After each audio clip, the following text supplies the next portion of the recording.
Hi guys, welcome to DD nature. இன்னைக்கு நம்ம சேனல்ல என்ன பார்க்க போறோம், நம்ம வீடியோக்குள்ள போய் பார்க்கறதுக்கு முன்னாடி நம்ம சேனலை புதுசா பார்க்குறவங்க சப்ஸ்கிரைப் பண்ணாதவங்க சப்ஸ்கிரைப் பண்ணுங்க, லைக் பண்ணுங்க, கமெண்ட் பண்ணுங்க, ஷேர் பண்ணுங்க, நம்மளுடைய சேனலுக்கு சப்போர்ட் பண்ணுங்க. போங்க வீடியோக்குள்ள போலாம்.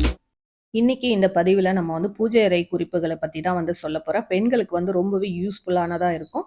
ஸோ பூஜை அறையில் நம்ம வந்து எப்படியெல்லாம் வந்து வச்சிருக்கணும் பூஜை அறையை அப்படின்னு சொல்லிட்டு ஏற்கனவே வந்து நான் வீடியோ போட்டிருக்கேன். இருந்தாலும் சிறு சிறு தவறுகள் வந்து நம்மளையே அறியாமல் வந்து செய்வோம் அந்த பூஜை அறையில். ஸோ அந்த தவறுகள் வந்து செய்யக்கூடாது. அதுவும் இல்லாத முக்கியமான குறிப்புகளை பற்றியும் நம்ம வந்து டீட்டெயிலாக சொல்ல போகிறோம். அதனால வீடியோவை கடைசி வரைக்கும் ஸ்கிப் பண்ணாமல் பாருங்கள். ஃபஸ்ட்டு வந்து நம்ம வந்து ஒரு செல்ஃப்லேயோ இல்லை பூஜை ரூம்பாவோ கன்வெர்ட் பண்ணி வச்சுருப்பீங்க, இல்லை கபோர்டில் இந்த மாதிரி யூனிட் பண்ணி வச்சுருப்பீங்க. ஸோ எந்த பூஜை அறையாக இருந்தாலும் நம்ம வந்து ரொம்ப வந்து நீட்டாக வச்சுருக்கணும். ஸோ அதுக்கான சில குறிப்புகளை பற்றி தான் சொல்ல போகிறோம். முதல் குறிப்பு, ஒரு டூத் ப்ரஷ் புதுசாக ஒன்று வாங்கி வச்சுக்கோங்க. ஏன் அது எதுக்கு அப்படின்றத சொல்கிறேன். நம்ம வந்து சிலைகள் வந்து வச்சுருப்போம், விக்கிரகங்கள்லாம் வச்சுருக்கீங்க உங்கள் பூஜை அறையில் அப்படின்னா, அந்த விக்கிரகங்கள்லாம் நம்ம வாஷ் பண்ணும்பொழுது இடுக்குலெல்லாம் வந்து நம்ம குங்குமம் மஞ்சள் வைக்கிறோம் இல்லையா, அந்த குங்குமம் மஞ்சள் இதெல்லாம் வைக்கும் பொழுது அந்த டஸ்ட்டு அந்த இதுவெல்லாம் வந்து இடுக்கல்ல வந்து இருக்கும். அப்படியே நம்ம என்னதான் வாஷ் பண்ணாலும் அது கரையாக அப்படியே இருக்கும். ஸோ அதெல்லாம் போகணும் அப்படின்னா நம்ம வந்து இந்த ப்ரெஷ்ஷை வச்சு வாஷ் பண்ணும்போது ரொம்ப ஈஸியாக இருக்கும். டிப்ஸ் நம்பர் 2 என்ன அப்படின்னு பார்த்தீங்கன்னா, குறிப்பு 2, நம்ம வாஷ் பண்ணுறதுக்கு முன்னாடியே ஒரு பவுலில் என்ன பண்ணுறீங்கன்னா, இல்லைனா இந்த மாதிரி ஸ்ப்ரே பாட்டில் வச்சுக்கோங்க. அதில் வந்து கொஞ்சமாக விம் லிக்விடோ இல்லை எனி லிக்விட் கொஞ்சமாக ஊற்றிக்கோங்க. அதில் வந்து கொஞ்சம் ஜவ்வாது போட்டுக்கோங்க. போட்டு லைட்டாக வந்து குலுக்கிட்டு அதுக்கப்புறம் அதை ஊற்றி ப்ரஷ் பண்ணி நீங்கள் வாஷ் பண்ணிங்கன்னா பளிச்சுன்னு இருக்கும். அந்த சிலைகள் வந்து எல்லாமே வந்து க்ளீனாகவும் ஆகிடும். இடுக்கில் இருக்கிற அந்த டஸ்ட்டு கிஸ்ட்டு எல்லாமே குங்குமம் மஞ்சள்லாம் வச்சுருப்போம் இல்லையா, அதெல்லாம் கூட க்ளீன் ஆகிடும், பளிச்சுன்னு இருக்கும். நம்ம வெறுமனே வந்து வாஷ் பண்ணுறதை விட இப்படி வந்து வாஷ் பண்ணிங்கன்னா சூப்பராக இருக்கும். குறிப்பு நம்பர் 3 என்ன அப்படின்னு பார்த்தீங்கன்னா, ஒரு டிரான்ஸ்பரண்டான ஒரு பாட்டிலில், அதாவது இந்த மாதிரி பிளாஸ்டிக் டப்பாவில் ஒரு கொம்பு மஞ்சள், ஒரு ஏலக்காய், ஒரு கிராம்பு, பச்சை கற்பூரம் இதெல்லாம் வந்து போட்டு வைக்கணும். வசம்பு கொஞ்சம் போடணும் அப்படின்னு சொல்லியிருக்கேன். அந்த டப்பாவில் இருக்கிறத மாதத்துக்கு ஒரு வாட்டி மாற்றிடுங்க. ஏன்னா இதை வந்து கமெண்ட்ல வந்து கேட்குறாங்க எனக்கு, அது என்ன பண்ணணும், அது எத்தனை நாள் வச்சிருக்கணும் அப்படின்ட்டு.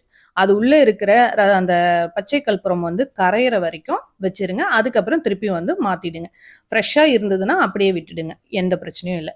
குறிப்பு நம்பர் 4, நம்ம வந்து பூஜை அறையில் வச்சிருக்க சுவாமி படங்கள்லாம் இருக்கு இல்லையா, அந்த படத்துக்கெல்லாம் நம்ம வந்து குங்கும மஞ்சள்லாம் வச்சுருப்போம். அந்த குங்கும மஞ்சள்லாம் ஒரு டிஷ்யூ பேப்பர் வச்சு நல்லா வந்து ஃபஸ்ட்டு தொடச்சி எடுத்துருங்க க்ளீனாக. அப்போ தான் நல்லா வந்து நம்மளுக்கு நீட்டாக இருக்கும் பூஜை அறையை க்ளீன் பண்ணுறதுக்கு. குறிப்பு நம்பர் 5 என்ன அப்படின்னு பார்த்தீங்கன்னா, நம்ம நெக்ஸ்ட் வந்து நான் முதல்ல சொன்ன மாதிரியே லிக்விட் ஒன்று ரெடி பண்ணிக்கோங்க. கொஞ்சம் ஜவ்வாது இல்லை பச்சை கற்பூரம் ப்ளஸ் அந்த லிக்விட் எனி லிக்விட் அதை கொஞ்சம் போட்டுட்டு நல்லா வந்து குலுக்கிடுங்க. வாட்டர் ஊற்றி அதை குலுக்கிட்டு நம்ம ஃபோட்டோஸில் இருந்து நம்ம அந்த கிரானைட் போட்டு வச்சுருக்கோம் இல்லையா, அதை எல்லாமே போட்டு நல்லா க்ளீனாக தொடச்சி எடுத்துக்கோங்க. சூப்பராக இருக்கும். ஸ்ப்ரே பண்ணுற பாட்டில் இருந்ததுன்னா ஸ்ப்ரே பண்ணிக்கோங்க. அப்படி இல்லைன்னா பவுலில் ஊற்றிக்கிறோம், தொடச்சி எடுத்துக்கலாம், நோ ப்ராப்ளம். இப்போ நம்ம அந்த பூஜை அறையெல்லாம் வந்து நீட்டாக தொடச்சிட்டு பார்க்கும்பொழுது ரொம்பவே சூப்பராக இருக்கும், க்ளீனாக பளபளன்னு இருக்கும். ஸோ நம்ம வெறுமனே வந்து தொடச்சிட்டு பார்க்கும்பொழுது ஒரு டிஃப்ரெண்ட்டாக இருக்கும். நம்ம இந்த மாதிரி வந்து நல்லா எல்லா ஒரு பொருள், அதாவது தெய்வீக மனம் வரணும் அப்படின்னா இந்த மாதிரி லிக்விட் ரெடி பண்ணி நீங்கள் வந்து பூஜை அறையை தொடச்சிங்கன்னா நீட்டாக இருக்கும், சூப்பராக இருக்கும். என்னுடைய கபோர்ட் யூனிட் இப்படி தான் இருக்கும், பூஜை அறை கபோர்ட். ஸோ உங்களுடைய பூஜை அறை எப்படி இருந்தாலும் இதே மாதிரி மெயின்டைன் பண்ணுங்கள். வாரத்துல ஒரு நாள் கண்டிப்பா இந்த மாதிரி பண்ணுங்க. அப்பதான் வந்து பூஜை அறையில இருக்கிற படமும் வந்து மணமா இருக்கும், வாசனையாவும் இருக்கும். முக்கியமா வந்து வாசனையா இருக்கு அப்படின்றன்னா அதுக்கு மெயின் ரீசன் பச்சை கற்பூரம் வந்து நல்ல ஒரு வாசனை, ஜவ்வாதும் நல்ல வாசனையா இருக்கும். அதுக்காக தான். குறிப்பு நம்பர் 6 என்ன அப்படின்னு பார்த்தீங்கன்னா, பூஜை அறையில இருந்து நம்ம எடுத்த பூஜை பாத்திரத்தெல்லாம் வந்து வாஷ் பண்ணி எடுத்தாச்சு. ஸோ இந்த வாஷிங் வீடியோ நான் ஆல்ரெடி உங்களுக்கு போட்டிருக்கேன். என்ன போட்டு வாஷ் பண்ணால் பளபளன்னு இருக்கும் பாத்திரம் அப்படின்னு சொல்லிட்டு, வேணுன்றப்ப நம்மளுடைய சேனலை செக் பண்ணி பார்த்துக்கலாம். ஸோ நம்ம பூஜை பாத்திரம்லாம் தேய்ச்சிட்டு மஞ்சள் குங்குமம்லாம் வச்சு அழகாக வந்து அரேஞ்ச் பண்ணிக்கலாம். ஸோ நம்ம பூஜை அறைக்கு ஏற்ற மாதிரி எப்படியெல்லாம் அரேஞ்ச் பண்ணணுமோ அந்த மாதிரி அரேஞ்ச் பண்ணிக்கோங்க. ஸோ குறிப்பு நம்பர் 7 என்ன அப்படின்னு பார்த்தீங்கன்னா, நம்மளுடைய பூஜை அறைக்கு புதுசாக ஒரு வரவு வந்திருக்காங்க. அந்த வரவுக்கு ஏற்ற மாதிரி பூஜை அறையில் நம்ம வந்து ஒரு இடம் வந்து நம்ம ரெடி பண்ணணும் இல்லையா, வடக்கு பார்த்த மாதிரி எனக்கு ஒரு ஸ்பேஸ் தேவை அப்படின்றதுக்காக இப்போ பூஜை அறையை கொஞ்சம் சேஞ்ச் பண்ணுவேன் உள்ளே இருக்கிற கபோர்டில். ஸோ அதை வந்து நீங்கள் வீடியோவில் பார்க்கும்பொழுதே தெரியும். குறிப்பு நம்பர் 8 என்ன அப்படின்னு பார்த்தீங்கன்னா, உப்பு தீபத்தை பற்றி நிறைய பேர் வந்து நம்ம கமெண்ட்ல கேட்டுகிட்டே இருக்காங்க. நம்ம ஆல்ரெடி இருந்தாலும் அவங்க கேட்குறாங்க, டெய்லி உப்பு மாற்றணுமா, இல்லை வாரத்தில் ஒரு நாள் மாற்றணுமா, இல்லை எப்போ மாற்றணும் அப்படின்றாங்க. நம்ம வந்து பூஜை அறை வேலைகள் எப்போல்லாம் நம்ம வந்து செய்கிறோமோ அப்போல்லாம் கண்டிப்பாக மாற்றுங்க. முடிஞ்ச வரைக்கும் வாரம் வாரம் வந்து மாற்றிடுங்க. வெள்ளிக்கிழமை நீங்கள் பண்ணுறீங்கனாலும் மாற்றிக்கலாம். இல்லை வியாழக்கிழமை முன்னனே வந்து செய்கிறீங்க அப்படின்னா முன்னனே மாற்றிடுங்க. உப்பு மாற்றிட்டு புதுசாக வந்து திருப்பி உப்பு வந்து கொட்டி வைங்க. அதுக்குன்னு நம்ம சமையல் அறையில இருக்கிற உப்பு எடுத்து போடக்கூடாது. புதுசா பாக்கெட் வாங்கியாந்து பூஜை அறைக்காகவே வச்சுக்கோங்க. நம்ம உப்பு தீபத்துக்கு போட்ட மீதி உப்பு திருப்பி மறுபடியும் வந்து ஒரு கிளிப் போட்டு ஏர்டைட் பண்ணி எடுத்து வச்சுக்கோங்க பூஜை அறையில. மறுபடியும் நெக்ஸ்ட் வீக்குக்கு அதை யூஸ் பண்ணிக்கலாம். ஏன்னா வாரம் வாரம் வாங்கணுமா அப்படின்ட்டு அடுத்த கேள்வி வரும். ஸோ அதுக்காக இதையும் சொல்லிடுறேன். குறிப்பு நம்பர் 9 என்ன அப்படின்னு பார்த்தீங்கன்னா, நீங்க வந்து பொதுவா விளக்கு ஏத்துறீங்க அப்படின்னா, நல்லெண்ணெயில ஏத்தலாம், விளக்கெண்ணெயில ஏத்தலாம் அப்படின்னு சொல்லிட்டு சொல்றோம். இல்ல பஞ்ச தீபம் எண்ணெய் ஏத்தலாம். மெயினா நம்ம வந்து நெய்யில ஏத்துனோம்னா ரொம்பவே நல்லது. குடும்பத்துக்கும் நல்லது. நம்ம மன நிம்மதியாவும் இருக்கும். செல்வம் செழிப்போட எப்பவுமே மகாலட்சுமி வாசம் செய்வாள் அப்படின்னுவோம். நம்ம இந்த வாசனை திரவியங்கள்லாம் போட்டு நம்ம வந்து பூஜை அறையை கிளீன் பண்ணும் பொழுது மகாலட்சுமிக்கு ரொம்ப பிடிக்கும். கடவுள் வந்து எப்பொழுதுமே நம்ம வீட்டிலேயே தங்கணும் அப்படின்னா இத மாரி செய்யுங்க. குறிப்பு நம்பர் 10 என்ன அப்படின்னு பார்த்தீங்கன்னா, நம்ம விளக்கு ஏத்தும் பொழுது திரி வந்து யூஸ் பண்ணுவோம் இல்லையா? அந்த விளக்கு திரியிலயும் வந்து ஒரு சின்ன டிப்ஸ் இருக்கு. அது என்ன சில டிப்ஸ் அப்படின்றத சொல்றேன். அதுக்கு முன்னாடி உங்க வீட்டு பூஜை அறையில நீங்க என்ன கலர் திரி போட்டு விளக்கேத்துவீங்க அப்படின்றத எனக்கு கமெண்ட் பாக்ஸ்ல கமெண்ட் பண்ணுங்க. இப்ப நான் வந்து மஞ்சள் நிற பருத்தி திரி எடுத்திருக்கேன். அந்த மஞ்சள் நிற பருத்தி திரியால் நம்ம வந்து விளக்கேத்தும் பொழுது நம்மளுக்கு என்ன நன்மைகள் அப்படின்றத நான் ஆல்ரெடி நம்ம வந்து வீடியோல பதிவு போட்டிருக்கோம். ஸோ வேணுன்றவங்க செக் பண்ணி பாருங்க. இருந்தாலும் இப்போ வந்து சின்ன ஒரு குறிப்பா சொல்லிடுறேன். மஞ்சள் நிற திரி குரு பகவானுக்கு ரொம்பவே உகந்தது. ஸோ இந்த மஞ்சள் நிற திரி போட்டு வழிபட்டு வந்தால் தாம்பத்திய தகராறு நீங்கும், அம்மன் அருள் கிட்டும். பருத்தி பஞ்சு திரியின் சிறப்பு அம்சம் இன்னொன்னு என்ன அப்படின்னு பார்த்தீங்கன்னா, விளக்கில் ஒட்டாமல் ஒரே சீராய் எரியும் இந்த மஞ்சள் நிற பருத்தி திரி. ஸோ இதை போட்டு நீங்க வந்து விளக்கேத்திட்டு வாங்க, ரொம்பவே ஹாப்பியா இருக்கலாம். டிப் நம்பர் 11 அதாவது குறிப்பு 11 என்ன அப்படின்னு பார்த்தீங்கன்னா, இது தாமரை தண்டு திரி. பார்த்துருப்பீங்க, நீங்களும் வாங்கி ஏத்திருப்பீங்க வீட்டில் பூஜை அறையில நினைக்கிறேன். அப்படி ஏத்தல அப்படின்னா உடனடியாக வாங்கி வந்து வீட்டில் பூஜை அறையில வாரத்துல ஒரு நாளாவது இந்த தண்டு திரியை வாங்கி ஏத்துங்க. தாமரை தண்டு திரி ரொம்பவே விசேஷம், ரொம்பவும் நல்லது. ஸோ இதோட பலன்கள் எல்லா வகையான திரிகள், எல்லா நிறமான திரிகளை பத்தி நான் வந்து ஆல்ரெடி வீடியோ போட்டிருக்கேன். பார்க்காதவங்க வந்து நம்ம சேனலை செக் பண்ணி பார்த்துக்கோங்க. ஒவ்வொரு திரியிலையும் ஒவ்வொரு திரியின் பலன்கள் வந்து அதிகமா இருக்கு. ஸோ அதனால தான் சொல்லிட்டு இருக்கேன். ஒவ்வொரு நிறம் திரி வந்து நம்மளுக்கு ரொம்பவே முக்கியம், விசேஷம். இந்த தாமரை தண்டு திரி வந்து கொஞ்சம் விலை அதிகம் தான், பார்த்து வாங்கிக்கோங்க. அதே மாதிரி பச்சை நிற திரியை பத்தியும் வந்து நான் சொல்லியிருக்கேன். ஸோ அதுக்கும் வந்து நம்ம சொல்ல வேண்டியது தான், மெசேஜ்ல பார்த்துக்கோங்க அப்படின்றேன். ஸோ இப்போ இந்த பச்சை நிற திரியை வந்து நான் குபேரருக்கு போடுறேன். அதாவது குபேர விளக்குக்கு போடுறேன். ஸோ பொதுவா வந்து குபேரருக்கு தான் ரொம்ப உகந்தது பச்சை நிற திரி. ஸோ அதனால பச்சை நிறம் வந்து குபேர விளக்குக்கு போட்டுடலாம் அப்படின்னு சொல்லிட்டு இப்போ எடுத்து போறேன். குறிப்பு நம்பர் 12 திரிய வந்து சிங்கிளா போடக்கூடாது. அதாவது ஒத்தையில போடக்கூடாது, ஒத்துப்படையில. ஸோ ரெட்டையா வந்து தான் நம்ம எடுத்து எல்லா விளக்குக்குமே நம்ம வந்து ஏத்தணும். அதையும் வந்து முக்கியமா தெரிஞ்சுக்கோங்க. நம்ம ஒரு ஒரு முறையும் வந்து பூஜை அறையில வீடியோ போடும்போது நான் வந்து சொல்லிக்கிட்டு தான் இருக்கேன். ஸோ ரெட்டையா வந்து விளக்குல திரிய போடுங்க.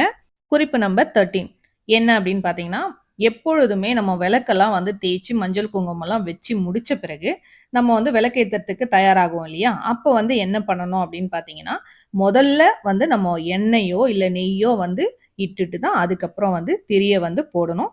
ஃபர்ஸ்ட் எடுத்த உடனே காலியா இருக்கிற விளக்குல திரிய போட்டுட்டு அதுக்கப்புறம் எண்ணெய் ஊத்தக்கூடாது. குறிப்பு நம்பர் 14 என்ன அப்படின்னு பார்த்தீங்கன்னா, நம்ம வந்து அன்னபூரணி விளக்கு சிலை வைத்திருப்போம் இல்லையா? அந்த விளக்கின் கீழ் வந்து ஒரு தட்டு இருக்கும். அதுல தட்டோ இல்ல கிண்ணமோ அந்த மாதிரி இருக்கு நம்ம வாங்குற சிலைக்கு ஏத்த மாதிரி. ஸோ அதுல வந்து நம்ம வந்து பச்சை அரிசியை வாரந்தோறும் கண்டிப்பாக சேஞ்ச் பண்ணிடணும், மாத்திடணும். அந்த அரிசியை வந்து சாதத்திலயோ இல்லைன்னா பொங்கலோ பிரசாதமோ ஏதோ செய்யறோம்னா அதுல வந்து யூஸ் பண்ணிக்கலாம். ஸோ அதை கண்டிப்பா மாத்திக்கோங்க. குறிப்பு நம்பர் 15 நம்ம விளக்குல வந்து காயின்ஸை கண்டிப்பா வந்து போடணும். அந்த காயின்ஸுக்கும் நான் வந்து ஒரு விளக்கம் வந்து கொடுத்துருப்பேன் ஆல்ரெடி நம்மளுடைய பூஜை அறை வீடியோல. அதையும் வந்து நீங்க செக் பண்ணி பார்த்துக்கோங்க. எல்லா விளக்குலையும் நம்ம வந்து காயின்ஸை வந்து கிளீன் பண்ணி நல்லா தொடச்சிட்டு தண்ணி இல்லாம விளக்குல வந்து போட்டுக்கலாம்.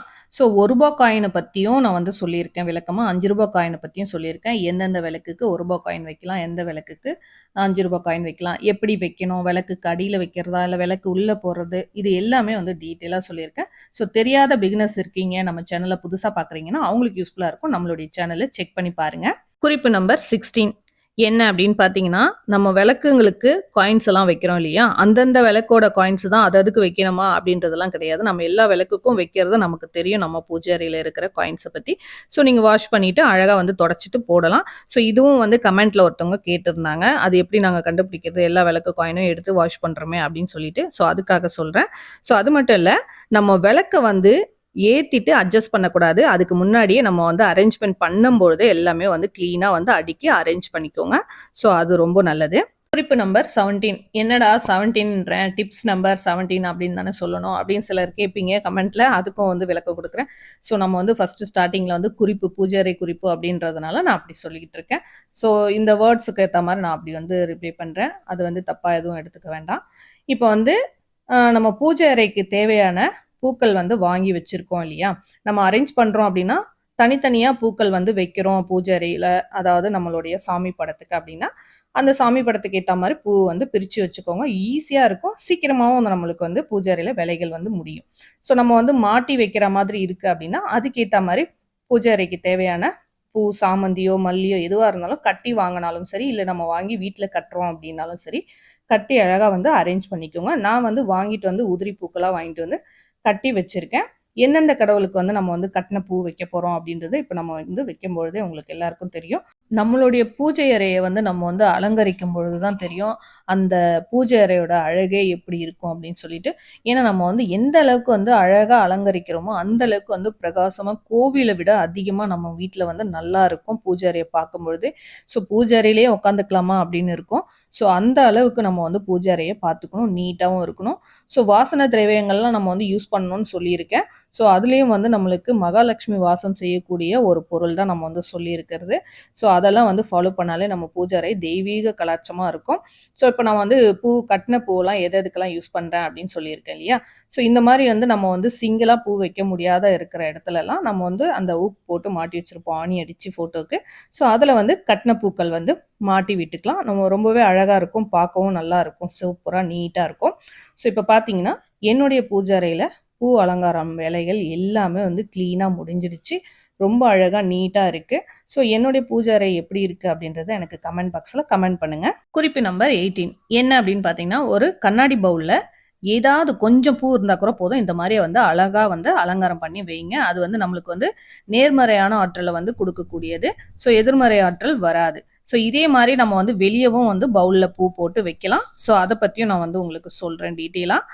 ஏன்னா நம்ம வந்து வெளியே உருளியில வந்து பூ போட்டு வைப்போம் இல்லையா? அதே மாதிரி தான் நம்ம வீட்ல வந்து டிரான்ஸ்பரண்டான ஒரு பவுல்ல இந்த மாதிரி பூ போட்டு அலங்காரம் பண்ணி வைக்கலாம். அது மட்டும் இல்ல, நம்ம வந்து அந்த மாதிரி வைக்கும் பொழுது பூஜை அறையும் வந்து பார்க்க ரொம்ப அழகா இருக்கும். சூப்பரா இருக்கும். நீங்க ட்ரை பண்ணி பாருங்க. குறிப்பு நம்பர் 19.